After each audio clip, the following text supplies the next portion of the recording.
Պարոն Ասլանյան, նախ օրվա խորհուրդը ձեզ համար հատկապես այս իրողությունների համատեքստում։ Հենց դրանից էլ պիտի սկսել օրվա խորհուրդը ինչի մասին է։ Օրվա խորհուրդը կարծում եմ, ոչ թե կարծում եմ, այդպես էլ կա, Աստծո լույսի եւ հավատքի հանդիպման մասին է։ Իսկ Աստծո լույսը հանդիպում է այն հավատավորներին, ովքեր ոչ միայն հավատում են, այլ նաև վստահում եւ սպասում են։ Ուստի չի կարելի շեղվել օրվա խորհրդից եւ քրիստոնեական հանդարտությամբ ու խոհեմությամբ պիտի վերաբերվել այն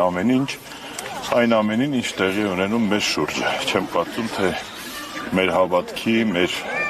հազարամյակների պատմություն ունեցող եկեղեցուն կարող է ինչ-որ թուղթ, ստորագրություն կամ, չգիտեմ, այլ երևույթ շեղել մեր հավատքի գծից։ Ամեն դեպքում այդ թուղթը ստորագրությունը կա, տեսնում ենք նաև, որ շարունակում է այսպես կոչված խաչակրած արշավանքը, որոշել է խաչերթ երթ կազմակերպել, եկեղեցիներով քայլել,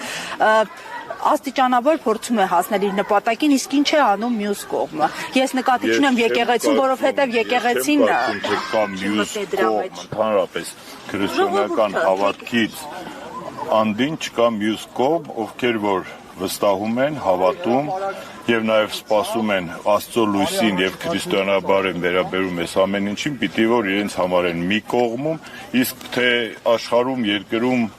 ինչ իրադարձություններ են տեղի ունենում, դրանք ժամանակավոր երևույթներ են, դրանք խայտաբղետ են, դրանք միշտ են տեղի ունեցել ու տեղի են ունենալու, ուստի պիտի չշեղվել մեր որդեգրած, մեր գենետիկական, քրիստոնեական ուղուց ու պիտի հավատալ, վստահել ու սպասել, կարծում եմ մեր սպասումները բոլորիս կարդարան։ Դուք առավոտյան տեսակ մայրաթոռը հայտարարությամբ հանդես եկավ, բայց ժողովուրդը ավելի գործնական քայլեր է սպասում, մասնավորապես շատ է խոսվում հենց Արարատյան հայրապետական։ Ինչ է նշանակում գործնական քայլ։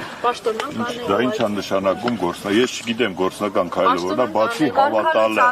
Ոչ, ժողովրդի մասին եմ ասում, բացի հավատալը, բացի աղոթելը, բացի առաստված, չգիտեմ, խոսք եւ միտք եւ հավատք ունենալը, ինչ գործողություն պիտի անի, կամ ինչ գործողությունը կարող է կներեք, ասենք շեշտում եք ինչ-որ 10 հոգու, չգիտեմ, ինչ ստորագրությունը, ենթադրենք եպիսկոպոսած 10-ը ամբողջությամբ չկա, ինչ հայ առաքելական եկեղեցին վերացավ, թե չվերացավ, ուստի ինչի 10, ինչի 11, ինչի 6-7, ավելի լայնախոհ պիտի լիներ եւ պիտի հավատալ սեփական ներուժին, սեփական հավատին, եկեղեցու կանգունությանն ու ամրությանը եւ չտրվել ժամանակավոր պատրանքների եւ չտրվել գայթակղությունների եւ չգնալ այն խայծերի հետևից, որոնք իրականում խայծ են եւ որևէ իրենց տակ ոչ, չգիտեմ, հոգեբանական, ոչ հոգեկան, ոչ հավատքային ու դավանաբանական որևէ հիմք չունեն։ Ուստի տրվել մանիպուլյացիաների, գնալ արկածախնդրությունների, թե ժողովրդի այս կամ այն հատվածների կողմից, թե իշխանության, թե այլ թևերի կողմից, ես կարծում եմ չարժե եւ գտնում եմ, որ հայ առաքելական եկեղեցին պատմության մեջ ոչ միայն հավատքի, այլ նաեւ պետականության, ազգային ինքնության, մշակույթի, լեզվի կրողն է, իսկ դրանք հազարամյակների պատմությունը եւ որևէ ժամանակավոր իշխանություն, կառավարություն, որևէ կոնդակով, թղթով, փաստաթղթով չի կարող խաթարել հավատքի, քրիստոնեական հավատքի մեր ընթացքը։ Եվ հստակեցում էլի, պարոն Ասլանյան, ասում եք խայծ է դրսից նետված, թե խայծ է ներքաղաքական հարցեր լուծելու համար։ Մենք ամեն ինչի մեջ դավադրություններ ունենք։ Եթե դրսից լինի գեոպոլիտիկ Դե կարա դրսից լինի, կարա ներսից լինի, կարա իհարկե կբավականացնի պայքարելու, մենք պատահական չի, որ Բյուզանդիայի ու Հռոմի միջև Պարսկաստանի ու չգիտեմ Օսմանյան ու ռուսական կայսրությունների մեջ այդ բազմադարյա,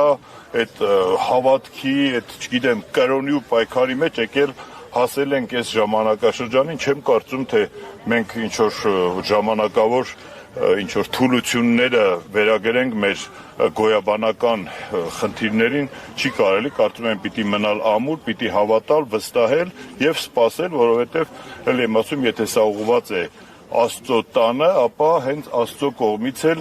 նախ որևէ լավ կամ վատ արարք, անպատիժ կամ անհետևանք չի մնում, ուստի պիտի ապավինել ոչ միայն սեփական ուժերին, այլ նաև հավատալ ու սպասել։ Պարոն Ասլանյան, երեկվանից խոսվում է, որ այդ հայտարարությունը նաև սահմանադրական կարգի տապալում կարելի է ընկալել այդ մասով։ Մեր երկրում վերջին տարիներին բազմիցս տեղի են ունեցել սահմանադրական կարգի ակնհայտ տապալման փորձեր եւ կայացած փորձեր, ուստի պետք չի զարմանալ, պիտի ուղղակի էլ եմ ասում, սպասել, տեսնենք վերջ ինչ է դիմում։ Շնորհակալություն։